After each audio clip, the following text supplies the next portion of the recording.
Mengabdikan diri kepada tanah kelahiran tidak hanya bisa dilakukan lewat jalur politik. Pengabdian juga bisa dilakukan lewat sumbangsih ide, pemikiran maupun materi. Mengabdikan diri kepada bangsa dan negara, khususnya tanah kelahiran, menjadi impian setiap orang.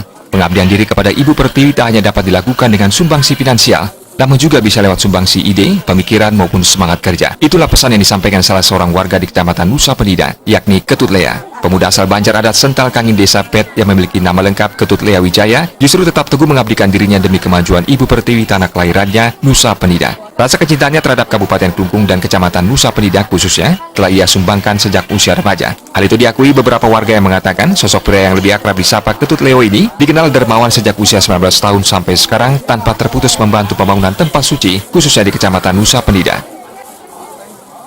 Pekerjaan properti yang ditekuninya, akhirnya beliau sekarang menjadi orang yang betul-betul berhasil, dan keberhasilan itu tidak dinikmati oleh keluarganya, hanya dia saja, tapi semua masyarakat yang ada di wewidangan Banjar Adat Sental Kangin Desa Pet merasakan seperti apa yang ada di depan saya ini, seperti pembangunan pura dalam, dan ini baru pura dalam. Sebelum ini juga beliau banyak membantu dalam keluarga, seperti membangun merajan kawitan, merajan alit, merajan dadir. Jadi beliau yang banyak membantu dari awal membangun sampai selesai, dan termasuk upekaryanya, yaitu upekary Ngentog Linggih, juga beliau yang membiayai. Bahwa upacara ini sangat didukung oleh donatur, salah satunya adalah Pak Leo. Itulah yang mendukung kami sehingga 100% untuk biaya ngerehen ini, untuk mengodaknya ini, itu didukung oleh beliau. Beliau yang memberikan mendanai. Kemudian untuk upacara ini saja, itu didanai oleh Pak Leo 200 juta. Saya sangat terima kasih. Saya mewakili atas nama Krama Desa Pekraman Limo mengucapkan banyak-banyak terima kasih atas donatur beliau memberikan sehingga upacara ini bisa berjalan. Tidak pernah berorientasi untuk saudaranya biar jadi dewan, saudaranya biar jadi bupati atau yang lainnya, tidak pernah ada terlintas. Yang ada saya tahu dalam pemikiran beliau adalah jiwa pembisnis dan jiwa sosial, jiwa menolong. Jadi itu yang saya tahu. Jadi misal kalau ada orang mengatakan bahwa sekarang Pak Ketut Leo berbuat baik, berbuat sosial karena kakaknya mau naik, karena istrinya mau naik, maaf, ini salah besar. Ini keliru. Kenapa? Beliau sudah melakukan sejak usia beliau 20 tahun. Ya, usia beliau 20 tahun dan sekarang usia beliau sudah mau menuju ke 40, ya sudah lama tahun dong itu berjalan. Bukan satu strategi dipasang dari dulu, tapi ini adalah satu kebutuhan daripada masyarakat, dan Bapak Ketut Leo mendorong dan mendukung dengan segenap jiwa harapan untuk mencapai yang lebih baik. Dan saya tahu Pak Ketut Leo dari muda, saya tahu dia pernah bersama saya. Keluarganya saya tahu, bapaknya saya tahu, ibunya saya tahu. Begitu beliau dipercaya sama Tuhan, dititipkan rezeki yang berlebih, beliau berbuat jalan dharma. Banyak masyarakat terbantu, banyak lingkungan yang terbantu, banyak pura-pura yang terbantu, banyak balai Banjar terbantu.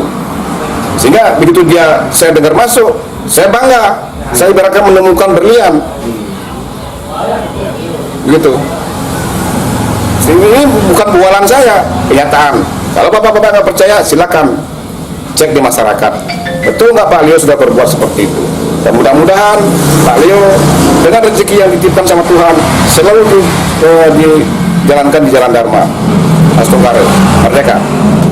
Menurut warga, tak terhitung berapa dana yang telah dikeluarkan Ketut Leo dari kantongnya sendiri untuk membantu meringankan beban warga membangun tempat suci. Hasil usahanya di sektor properti tak hanya ia nikmati sendiri bersama keluarga. Ketut Leo memiliki prinsip, harta dan kekayaan adalah titipan Tuhan, dan hal itu harus dipertanggungjawabkan dengan membantu sesama. Di tahun politik saat ini, Ketut Leo dilirik dan dipinang PD Perjuangan, namun Ketut Leo tetap teguh tidak mau mengejar sebuah jabatan politik di eksekutif maupun legislatif. Apa yang ia telah lakukan membangun Nusa Penida selama puluhan tahun, didasari atas keikhlasan dan ketulusan hati tanpa mengharapkan imbalan ataupun balasan. Namun demikian, Leo menyadari uang pribadinya tak akan cukup untuk membangun Nusa Penida. Oleh karena itu, Leo mendorong istrinya Nilu Kadek Dwi Yustiawati dan kakak kandungnya Imade Satria untuk menjadi calon legislatif dari PD Perjuangan. Nilu Kadek Dwi Yustiawati maju menjadi Bacalek DPRD Provinsi Bali dari Dapil Kabupaten Klungkung, sedangkan kakak Leo yakni Imade Satria maju sebagai Bacalek DPRD Klungkung dari Dapil Nusa Penida. Leo berharap kedua anggota keluarganya itu bisa berkiprah dan berkontribusi lebih banyak membawa porsi anggaran yang memadai untuk memajukan Kabupaten Klungkung dan Nusa Penida khususnya.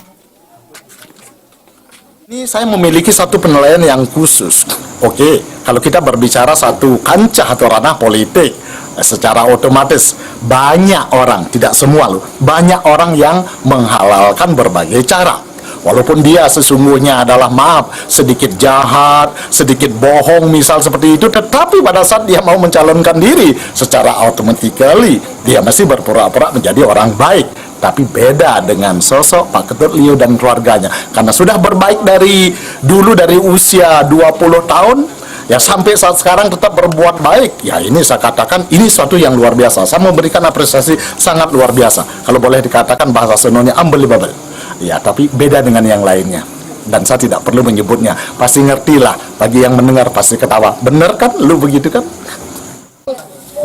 Tim Liputan Bali TV.